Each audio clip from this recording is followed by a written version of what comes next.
nations. So which one should I believe in? Na confusion. Now, to answer the first question about the Trinity, is it worth believing for? Is it worth believing for? Ngamingon ka, there are the three persons in one divine nature. Akong tubago na by giving to you or by sharing to you an experience. Di siya kasabot sa tao. Ang iro ba, di kasabot sa tao? Ngano man? Higher man ang atong nature kaysa iro. Kung ang iro, masabtan niya ang tao, duha ra ang possibilities. Either, PJ kasi mong family ba? Di ba kay fanatic imong papa? So, on your part, this is what you could do because you cannot change your father. You don't change other people, you just change yourself. Sa iyang case, kung ikay papa ba niya, na kay anak, ang imong gituhuan nga sakto, mo na gusto ni mo nga i-live sa imong children. Mo may gituhuan niya nga sakto. Pero again, you have the freedom to choose your own. Na kay freedom. Physical rejection nga li, magyaw-yaw tinga na diha. Pero always gyapon na nga, naargod gyapon na, anak ra gyapon kaniya, papa ra gyapon na nimo. Di gyud na mawa. So just continue to love them even if they will not accept you. May question si ma'am. Okay. This is my last question, and based on Carolina. So, sir, what advice can you give to those people who will leave this place with unsettling heart? Okay. Great question.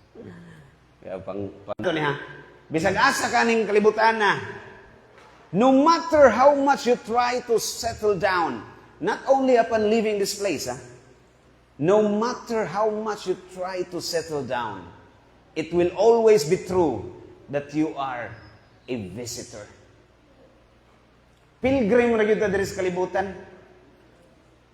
Malapas ko, bisag diri ra sa Cebu. Nga, stay mo dito, pila ka days. Ay, argan na to example, ato lang ingnon nga ni Suroy kag Hong Kong. Ang inyong span of time dito, nga, gihatag sa inyong budget ba, in relation sa inyong budget, 1 week nga suroy-suroy sa Hong Kong. Tingnan ninyo, hapit na mahuman ang ato ang days dire. Second to the last na lang eh.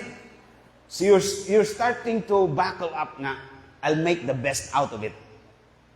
Pagka last day, you'll make the best out of it. Picture, bisan asa, hala, pusing tanang iskina. Last day na niyo na to dire, pahimos lang taning mayo. You have already settled down once you make the best out of it. Just trust in God. I-entrust na lang nas Ginoo. Ang imuhang doubt, ang imuhang confusions, i-entrust sa Ginoo. Because we may not know the future, but there's one thing that we are certain of, and we know it, that God holds the future. You don't hold your future, but we entrust it to the one who holds it. And that is no other than God. Okay ra, unsettled ka.